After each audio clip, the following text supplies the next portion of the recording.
వరుస గగనతల ప్రమాదాలు, బాంబు బెదిరింపు కాల్స్ దేశ ప్రజలను కలవరపాటుకు గురిచేస్తున్నాయి. అహ్మదాబాద్ ఎయిర్ ఇండియా విమాన ప్రమాదం వందల కుటుంబాల్లో తీరని శోకాన్ని మిగిల్చింది. ఇక ఇప్పుడు థాయిలాండ్ లో ఓ ఎయిర్ ఇండియా విమానానికి బాంబు బెదిరింపు కాల్ రావడంతో అప్రమత్తమైన ఫ్లైట్ సిబ్బంది ఎమర్జెన్సీ ల్యాండింగ్ చేశారు.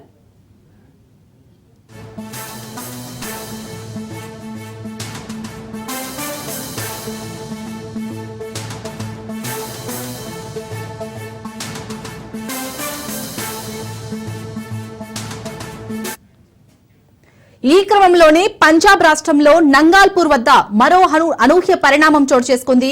సిబ్బందితో ప్రయాణిస్తున్న M-17 ఆర్మీ హెలికాప్టర్లో ఉన్నట్టుండి టెక్నికల్ సమస్య తలెత్తింది. దీంతో అప్రమత్తమైన పైలట్ పఠాన్కోట్ ఎయిర్ బేస్ లో హెలికాప్టర్ ను ఎమర్జెన్సీ ల్యాండింగ్ చేశాడు. ఈ ఘటనకు సంబంధించి మరింత సమాచారం ఇంకా తెలియాల్సి ఉంది. రైట్, ఇదే అంశానికి సంబంధించి పూర్తి డీటెయిల్స్ మా ప్రతినిధి రత్నకుమార్ అందిస్తారు. రత్నకుమార్, వరుసగా ఈ ఎయిర్ ఇండియా విమానంలో అసలు ఈ సాంకేతిక లోపం ఎందుకు వస్తుంది? ఎందుకంటే మనం నిన్నటి నుంచి చూస్తున్నాం, ఈ విమాన ప్రమాదం ఎప్పుడైతే అహ్మదాబాద్ లో విమాన ప్రమాదం జరిగిందో అప్పటి నుంచి చాలా మందిలో ఒక భయం నెలకొంది. దేశవ్యాప్తంగా ఈ ఎయిర్ ఇండియా ప్రయాణాలకు సంబంధించి కూడా అనేక ఇబ్బందికరమైన పరిస్థితులు తలెత్తున్నాయి. గగనతల ప్రమాదాలు అనేవి ఇప్పుడు ప్రయాణికులను కలవరపాటుకు గురి చేస్తున్నాయి. నిన్న జరిగినటువంటి ఒక ఎయిర్ ఇండియా ప్రమాదంలో ఇప్పటికే దాదాపు 300 మంది వరకు ప్రాణాలు కోల్పోయినటువంటి విషయంతో ఒక్కసారిగా కేవలం దేశవ్యాప్తంగా మాత్రమే కాదు, ప్రపంచవ్యాప్తంగా ప్రతి ఒక్కళ్ళు ఉలికిపడినటువంటి పరిస్థితి. ముఖ్యంగా ఇటు ఫ్లైట్లలో ప్రయాణం చేసినటువంటి ప్యాసింజర్స్ అందరూ కూడా ఒక్కసారిగా తరలి చెప్పుకుంటున్నారు. అసలు ఒక దేశం నుంచి మరొక దేశానికి వెళ్ళాలంటే ఖచ్చితంగా ఇటు ఫ్లైట్ ద్వారానే ప్రయాణం చేయాల్సి ఉంటుంది, అతి తక్కువ సమయంలో ప్రయాణం చేయాలంటే.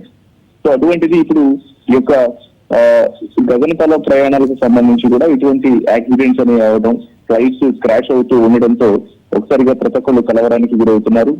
ముఖ్యంగా ఇప్పుడు అహ్మదాబాద్ ఎయిర్ ఇండియా విమాన ప్రమాదం 100 మంది కుటుంబాల్లో తీరని శోకాన్ని మిగిల్చింది. ఈ ఘటన ఒకవైపున సహాయక చర్యలు కొనసాగుతున్నాయి, ఒకవైపున క్షతగాత్రులు ఆసుపత్రులలో ట్రీట్మెంట్ తీసుకుంటున్నారు. చనిపోయినటువంటి 300 మందికి సంబంధించినటువంటి బాడీలను ఐడెంటిఫికేషన్ ప్రాసెస్ అనేది జరుగుతుంది. సో ఒకవైపున యొక్క హృదయ విదారక ఘటనకు సంబంధించి ప్రతి ఒక్కళ్ళు కూడా బాధపడుతూ ఉన్నటువంటి సందర్భంలోనే ఇప్పుడు థాయిలాండ్ లో ఓ ఎయిర్ ఇండియా విమానానికి బాంబు బెదిరింపు కాల్ రావడంతో అప్రమత్తమయ్యారు ఫ్లైట్ సిబ్బంది. ఇమ్మీడియట్ గా ఆ విమానాన్ని ఎమర్జెన్సీ ల్యాండింగ్ చేశారు. ఇక ఈ నేపథ్యంలోనే మరొక ఇన్సిడెంట్ చోటు చేస్తుంది. పంజాబ్ రాష్ట్రంలో నంగాల్పూర్ వద్ద మరొక అనూహ్య పరిణామం ఇది. సిబ్బందితో ప్రయాణం చేస్తున్నటువంటి M-17 ఆర్మీ హెలికాప్టర్ లో ఉన్నటువంటి టెక్నికల్ సమస్య కలిసింది. దీంతో అప్రమత్తమైనటువంటి పైలట్ పఠాన్కోట్ ఎయిర్ బేస్ లో హెలికాప్టర్ ను ఎమర్జెన్సీ ల్యాండింగ్ చేశారు. సో ఈ ఘటన యొక్క సాంకేతిక లోపానికి సంబంధించినటువంటి పూర్తి డీటెయిల్స్ అనేది తెలియాల్సి ఉంది. ఇలా వరుసగా గగనతలంలో అంటే ఎయిర్ బేస్ కు సంబంధించి ఇటు ఎప్పుడైతే ఇటు ఆకాశంలో ప్రయాణాలు అనేవి ఇబ్బందికరంగా మారినటువంటి పరిస్థితి కనిపిస్తుంది. వాస్తవానికి ఆ ఫ్లైట్లలో జర్నీ అంటే ఇది టోటల్ గా టెక్నికల్ ఇష్యూస్ అలాగే సిగ్నల్స్ వ్యవస్థతో కూడుకున్నటువంటి పనులు. ఎప్పుడు ఫ్లైట్లలో సమస్య సంభవించినప్పటికీ కూడా అది పూర్తిగా టెక్నికల్ ఇష్యూస్ అని చెప్పడం, లేదంటే సాంకేతిక పరమైనటువంటి లోపాలలో భాగంగానే యొక్క ప్రమాదాలు జరుగుతూ ఉన్నాయంటూ కూడా అధికారులు తెలియజేసినప్పటికీ ఈ సమస్యలను పునరావృతం కాకుండా ఇవి ప్రయాణాలు ఇబ్బందికరంగా మారకుండా చూసుకోవాల్సినటువంటి జాగ్రత్తలు అనేవి తీసుకుంటున్నామని అధికారులు చెబుతున్నప్పటికీ వర్ష ప్రమాదాలు మాత్రం ఖచ్చితంగా లోపాలను ఎత్తి చూపుతూనే ఉన్నాయి. ఇక ఇప్పుడు ఎయిర్ ఇండియాకు సంబంధించి ఇప్పటికే అనేక మంది కుటుంబాలు నిన్న జరిగినటువంటి యొక్క ఘటనలో అహ్మదాబాద్ లో చోటు చేసుకున్నటువంటి యొక్క ఫ్లైట్ క్రాష్ ఇన్సిడెంట్ లో ఫ్లైట్ లో ప్రయాణం చేసినటువంటి 241 మంది చనిపోయారు. అదృష్టవశాత్తు ఒక వ్యక్తి మృత్యుంజయుడిగా నిలిచాడు. రమేష్ అనేటువంటి వ్యక్తి తన ప్రాణాలను కాపాడుకున్నాడు. ఫ్లైట్ లో నుంచి కిందకి దూకి తానే ఆశ్చర్యంగా ఫీల్ అవ్వాల్సి వచ్చింది.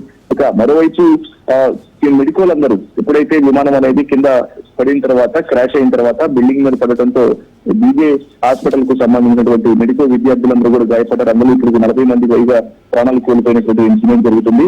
ప్రస్తుతం ఇవాళ ఉదయమే అక్కడికి చేరుకున్నటువంటి ప్రధాని మోదీ పరిస్థితి మొత్తాన్ని కూడా సమీక్షిస్తూ ఉన్నారు. ఏది అయినప్పటికీ వరుస గగనతల ప్రయాణాలని మాత్రం ఖచ్చితంగా ప్రయాణికులను కలవరానికి గురి చేసినటువంటి పరిస్థితి ఉంది.